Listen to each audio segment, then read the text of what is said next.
안녕하세요. 네, 안녕하세요. 네, 훈훈쌤 오늘 좀 특별한 손님을 불러주셨다고. 우리 훈훈한 경제학교에서 드디어 전문가 분을 모시고 인터뷰를 하게 됐습니다. 오늘의 주제는 한 달에 100만 원 버는 배당주 투자라는 주제로 우리 PB님을 모셔왔고요. PB님 소개 잠깐 부탁드릴게요. 안녕하세요. SK증권 분당금융센터에서 활동하고 있는 최영지 PB라고 합니다. 오늘 이렇게 배당주 관련해서 제가 또 강의와 이런 방송을 또 하게 됐는데 알차게 또 준비를 해왔으니까 오늘 영상 끝까지 시청해 주시기 바랍니다. 네, 잘 부탁드립니다. 네, 그럼 PB님 한번 오늘 또 알찬 내용 한번 소개 부탁드립니다. 일단은 요즘에 또 주식이 많이 활성화가 됐잖아요. 맞아요. 그러다 보니까 관심 있는 투자자분들도 정말 많이 계실 것 같고 실제로 센터에 내점하시는 고객님들도 정말 많이 계세요. 과거에 계좌를 만들었다가 계속 쉬고 있다가 이번 계기로 다시 이제 계좌를 살려서 주식 투자 시작하시는 분들도 정말 많이 계시는데 그런 만큼 제일 중요한 게 저는 건전한 투자라고 맞습니다. 생각을 하거든요. 배당주에 대해서 요즘에 또 많이 관심들을 갖고 계시잖아요. 주변에도 뭐 배당주 투자하시는 분들 많이 계세요? 이제 제 주변에 있는 선배들이나 40대, 50대 있는 분들은 특히나 미국 주식을 ETF로서 파이라든지 QQQ나 이런 것들을 모아가시는 분들을 꽤 봤거든요.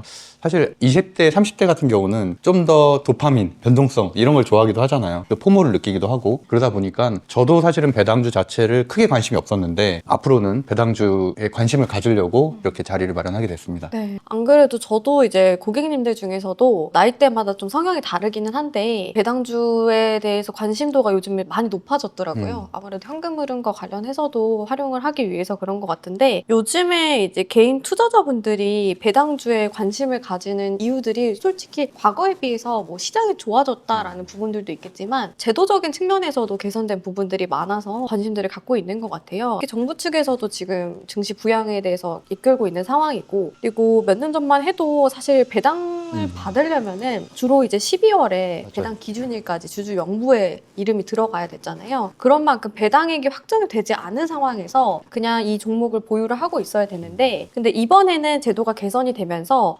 주주총회 이후에 그다음 배당액이 확정이 되고 나서 그때 이제 배당 기준일에서 이제 배당 주주가 확정이 됩니다. 그러다 보니까 배당액이 어느 정도 지급이 되는지 알고서 주주분들이 투자를 할 수 있기 때문에 어느 정도 제도 개선에 대한 부분들도 지금 배당주 인기를 끌고 있는 원인이지 않을까 저는 생각을 하고 있거든요. 이런 것들이 지속이 된다면은 앞으로 이제 배당금 투자도 더 활성화될 거라고 저는 생각을 하고 있고 기업들 측면에서도 사실 우리나라 시장이 미국에 비해서는 배당금 제도나 배당금 문화가 그렇게 활성화되지는 않았어요. 월배당 기업들도 거의 없는 걸로 알고 있고 분기 배당도 거의 없고 그나마 연간 배당 주는 것도 그렇게 큰 수준은 아닌 걸로 알고 있거든요. 이번 제도 개선을 통해서 앞으로 기업들도 조금 더 나아질 거라고 저는 생각을 하고 있고요. 가장 좀 큰 두 번째 원인이라고 한다면 이제 투자를 했을 때 어떻게 보면 돈이 묶여버리게 되는 거잖아요. 그러다 보니까 좀 불확실하고 불안한 감정들을 느끼는 투자자분들도 많이 계시더라고요. 이거를 당장 빼기에도 좀 애매하기도 하고 빼고 나서 예수금이 있고 또 인출이 되기까지 시간도 걸리는데 그런 불확실성 때문에 좀 걱정하시는 분들도 많이 계시는데 그럴 때 이제 배당금 투자를 해서 배당금을 받게 된다면은 배당금을 통해서 다른 뭐 ETF나 주식에 투자를 재투자할 수도 있고 아니면은 지금 보유하고 있는 주식을 더 살 수 있는 장점이 있기 때문에 그런 현금 흐름 측면에서도 배당주를 많이 활용을 하고 계신 것 같아요. 그리고 정부 측에서 올해부터 이제 적용이 되는 건데요. 고배당 기업에 대해서 이제 좀 절세를 할 수 있는 혜택이 나오게 됐습니다. 사실 종합소득세가 2천만 원 이상 초과가 되면은 뭐 다른 소득과 함께 합산을 해서 종합과세로 부과가 되는데요. 그러다 보니까 뭐 최고 세율까지 올라가게 되면은 45%에 해당을 하게 됩니다. 그러다 보니까 세금 부담 때문에 좀 투자를 꺼려하시는 분들도 많이 계신 것 같아요. 이거를 올해부터 이제 완화한다고 하는데 고배당 기업에 투자를 할 경우에는 2천만 원 초과분에 대해서 기존의 다른 소득하고 합산을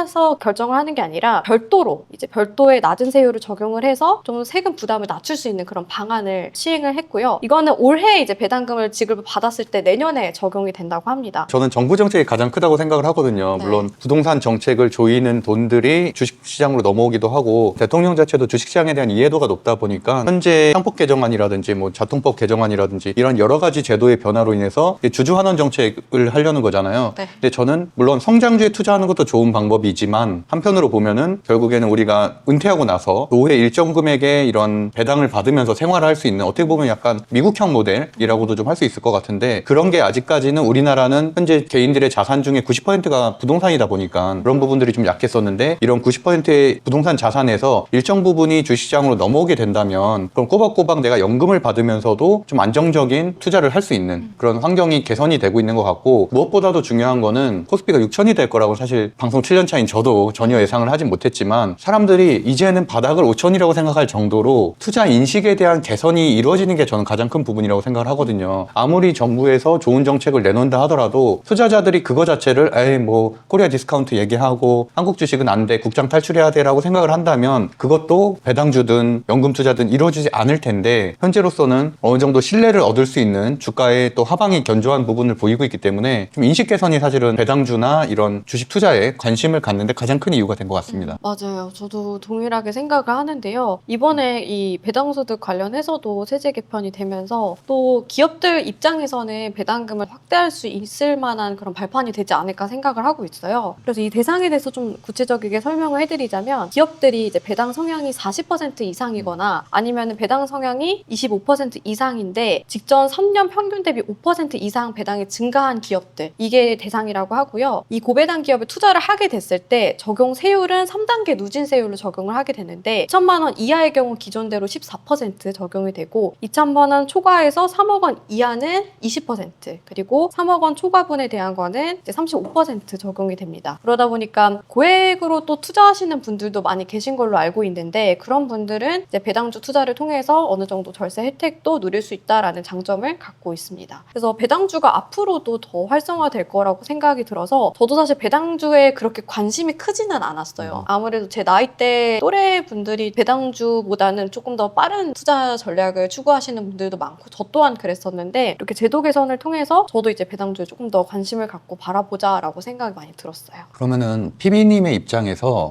배당주를 투자했을 때 가장 좋은 한 두 가지 점 어떻게 보면은 뭐 사실 지금같이 삼성전자나 SK하이닉스가 몇 배씩 오르는 장세에서는 사실 포모를 느낄 수 있다는 부분이 어떻게 보면 가장 큰 단점이라고 할 수 있을 테지만 반대적으로는 또 장점도 있을 것 같거든요. 한 두세 가지 정도 말씀해 주신다면 어떤 게 있을까요? 일단은 저는 시간 효율성이 가장 중요하다고 생각이 드는데 그게 가장 큰 장점일 것 같아요. 직장인들도 이제는 투자를 굉장히 많이 하게 되면서 장중에 이 핸드폰을 보고 싶은데 그러지 못한 여건이 생길 때도 많잖아요. 그리고 저는 이렇게 계속 주식을 볼수록 심리적으로 더 불안감이 커질 거라고 생각을 하거든요. 배당주에 투자를 하게 되면 어차피 배당금도 얻어가게 되고 뭐 장기적인 관점에서 주가 차익까지도 가져갈 수 있기 때문에 좀 시간적인 효율성에도 좋고 또 심리적으로 다스리는 부분에 있어서도 좋다라고 생각이 들고요. 그리고 두 번째로는 이제 재투자를 하면서 복리 효과를 누릴 수가 있는데 배당금을 받아서 그거를 그냥 두는 게 아니라 다른 ETF나 주식에 투자를 할 수도 있고 아니면 보유하고 있는 주식을 투자를 하면서 조금 더 시드가 더 넓혀지는 효과를 갖게 됩니다. 뭐 기존에는 1,000만 원 투자를 해서 배당금을 통해서 100만 원 정도로 모았다고 한다면 1,100만 원을 또 재투자를 하면은 그 금액 자체가 더 빠르게 커지잖아요. 그런 장점을 갖고 있고요. 마지막으로는 배당금과 더불어서 이 기업 자체가 성장성이 좋다라고 하면은 주가 상승으로 인한 차익 실현까지도 얻어갈 수 있다는 장점을 갖고 있어서 우리가 은행에 예적금 한다거나 뭐 채권 투자를 통해서 이자를 얻어가는 것도 안정적이게 뭐 현금 흐름을 가져갈 수 있겠지만 배당주 투자를 통해서 배당금뿐만 아니라 주가 차익까지 가져가게 된다면은 우리가 조금 더 자산을 빠르게 증식시킬 수 있는 요소가 되지 않을까라고 생각하고 있습니다. 말씀하신 대로 저도 이제 주식 강의를 오랜 기간 하다 보니까 느낀 점이 직장인 투자자들이 사실은 단타 투자라든지 이런 데 관심을 전 가지면 안 된다고 생각을 하거든요. 20대, 30대를 주로 가르치면서 느낀 점은 그분들이 가장 제어해야 될 건 전 도파민이라고 생각을 해요. 오히려 그거보다는 안정적인 투자 습관을 만들어서 적립식 투자를 통해서 복리 효과를 누리는 게 장기적으로 봤을 때는 가장 안정적이고 확실한 투자 수단이라고도 할 수 있을 것 같은데 사실 유튜브를 보다 보면 그게 쉽지가 않잖아요. 저도 현혹되기가 쉬울 정도로 몇백 %의 수익률, 몇천 %의 수익률을 강조하시는 유튜브 썸네일 같은 걸 보게 되면은 또 그거를 보고 막 테마주, 급등주 이런 데를 쫓아가기 마련이니까 어떻게 보면 사실 배당주라는 거는 과거의 배당주 이미지는 KB금융도 그렇고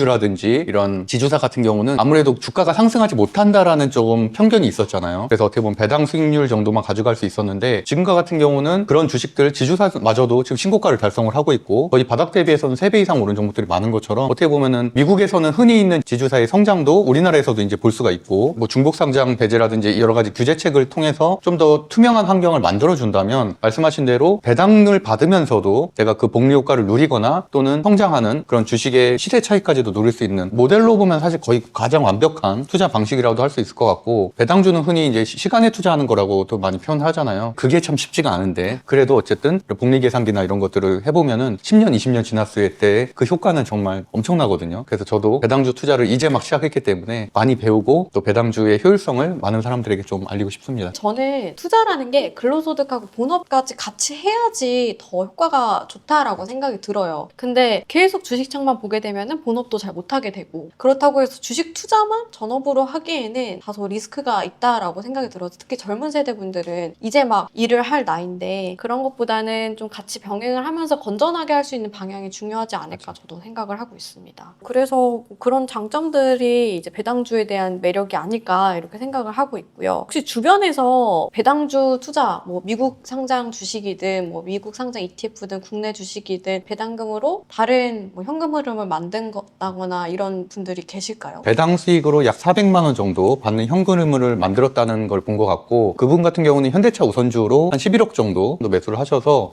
현재 한 4, 500 정도 매달 받는 배당주 투자자더라고요. 그래서 유튜브에 올렸었는데 댓글에는 11억이 어딨죠?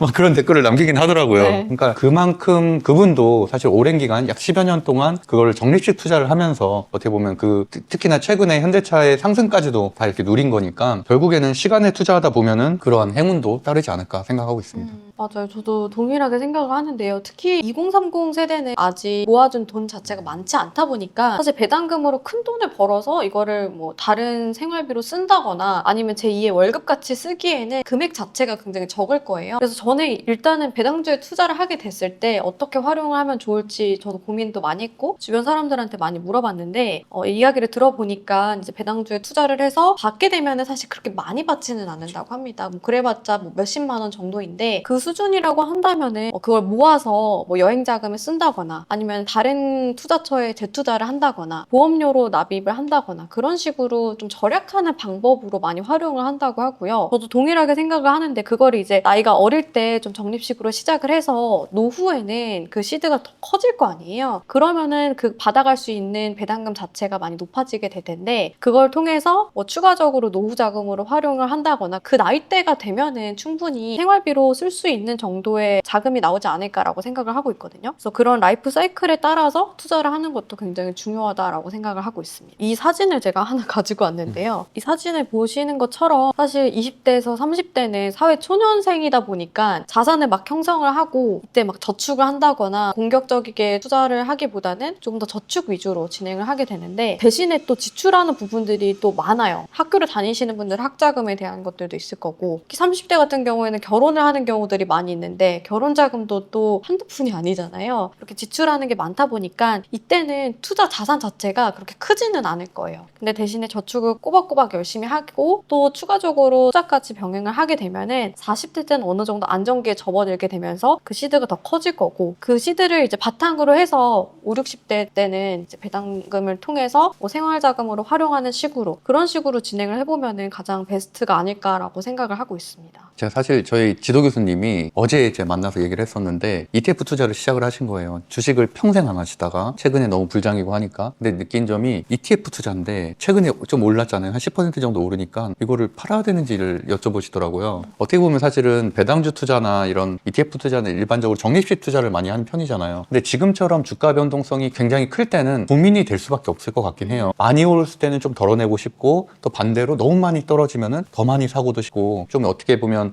일반적으로는 뭐 급여를 받으면 급여의 일정 부분을 적립식으로 투자하는 것도 하나의 방식일 수 있겠지만 현재처럼 변동성이 좀 클 때는 좀 많이 오르면 종목 교체를 한다든지 이런 식으로 좀 유연하게 하는 거는 좀 어떻게 생각을 하세요? 안 그래도 그런 질문들이 굉장히 많아요. 저도 증권사에서 일을 하면서 이게 적립식으로 가져가려고 했는데 너무 많이 올라서 더 사야 될지도 고민이다. 가격대 부담이 있다라고 이야기하시는 분들이 많이 계시는 것 같은데 근데 저는 개인적으로 애초에 투자를 할 때 때 이 방향성을 장기로 가져갈지, 그러니까 적립식으로 가져가게 되면 장기로 가져가게 되는 거잖아요. 그렇게 될지 아니면 단기로 가져가야 될지를 좀 처음부터 전략을 세우고서 접근하는 게 좋다고 생각이 들어요. 그래야지 마음이 흔들리지 않거든요. 뭐 S&P 500 ETF 되게 많은 분들이 투자를 하시는데 지금 많이 올라가기는 했잖아요. 근데 이 S&P 500을 그냥 적립식으로 가져간다라고 다짐을 했다면 그냥 매달 정해놓은 기간에 맞춰서 적립식으로 가져가는 게 맞는 방법이고, 떨어질 때 더 싸게 살 수 있으니까 그런 변동성에 크게 연연해 하지 말고서 투자하는 게 맞다라고 생각이 들고, 반대로 그냥 이 종목은 좀 단기로 가져갈 거다라고 전략을 세운다고 하면은 그냥 그렇게 급등을 했을 때 혹은 변동성이 나왔을 때 그냥 매도를 해서 종목을 교체하는 전략으로 접근해보는 게 좋거든요. 그래서 같은 종목일지라도 내가 세우는 전략을 쭉 유지를 하는 게 저는 되게 중요하다고 생각이 들어서 그런 식으로 접근하는 게 좋고, 사실 배당주 투자하는 것도 마찬가지로 배당금을 얻기 위해서 투자를 하는 거잖아요. 이걸 단기에 그냥 팔아버리게 되면은 어쨌든 배당금을 가져가지 않은 상태에서 그냥 주가 차익만 가져가겠다고 생각을 하신 거니까. 근데 애초에 주가 차이가 목적으로 접근한 거면은 매도하는 게 맞겠지만, 배당금을 목적으로 한 거면은 그냥 그 전략 유지를 하면서 적립식으로 가져가는 게 맞다라고 생각을 하거든요. 그래서 투자자분들도 뭐 같은 종목일자라도 투자를 하기 전에 뭐 전략에 대한 것들을 좀 구체화해서 접근을 해보는 게 건전한 투자 방식이 아닐까 생각하고 있습니다. 이게 머리로서는 그렇게 생각이 드는데 네. 막상 오르거나 떨어지면은 또 이게 심리적 영역이 작용할 수밖에 없잖아요. 그러다 보니까 사람들 저 같은 경우는 이제 가치 투자를 하고 있는데 스탑로스 기능을 꼭 사용하라고 하거든요. 그러니까 반드시 어느 목표 수익률을 거두면은 자동으로 매도가 되고, 반대로 손절 라인에 가면은 자동 매도를 하게끔, 그걸 안 걸어 놓으면은 저마저도 욕심이 나니까 실수를 하게 되더라고요. 말씀하신 대로 최근에 제가 어떤 상품을 본 것 같은데 그거는 월 배당이 그 계좌에서 자동으로 이체되게끔 하는 경우도 있더라고요. 그런 것들을 좀 활용하면은 좋을 것 같아요. 맞아요. 저도 고객님들한테 많이 제안을 드리는 게, 그런 식으로 현금 흐름이 좀 일정하게 들어오게 되면은 그게 뭐 주식 계좌나 이런 데 들어왔을 때 CMA로 바로 자동 이체하게끔 미리 예약을 해두라고 말씀을 드리거든요. 그럼 그냥 내가 안 보고 그게 옮겨지는 거니까 자동으로 이게 저축이 된다라고 생각을 하고 있거든요. 저도 매도를 하고 나면은, 주식도 그렇고 뭐 모든 매도를 하고 나면은 그게 더 올라가면은 다시 못 사죠. 아쉽고, 그렇다고 따라잡으면 또 물리게 되잖아요. 그래서 아예 그냥 안 보고 안 봐요. 며칠에 관심 종목에서 삭제를 하고 그냥 안 보는 것 같아요. 그리고 이런 식으로 스탑로스 기능이라던가 아니면은 요즘에는 이제 적립식으로 매수매도 할 수 있도록 아예 뭐 매달 내가 월급일을 받는 뭐 15일에 매수를 하자 이렇게 걸어두고 하면은 가격 상관없이 내가 적립을 해나갈 수가 있어서 심리적으로는 좀 덜 흔들리지 않을까라고 생각하고 있습니다. 안 그래도 이제 현대차가 있고 현대차 우라고 써있잖아요. 제가 주식계좌 개설을 하고서 단톡방에 물어봤던 게 첫 질문이 그거였거든요. 삼성전자를 사야 되는지, 삼성전자 우선주를 사야 되는지. 그리고 수급 외국 분산까지 같이 생기면서 그때 솔루션 제외하고 다른 종목 맞아요. 기억나요. 정말 그 상장하는 날. 네, 기억이 납니다. 그래서 그런 것들이 어떻게 보면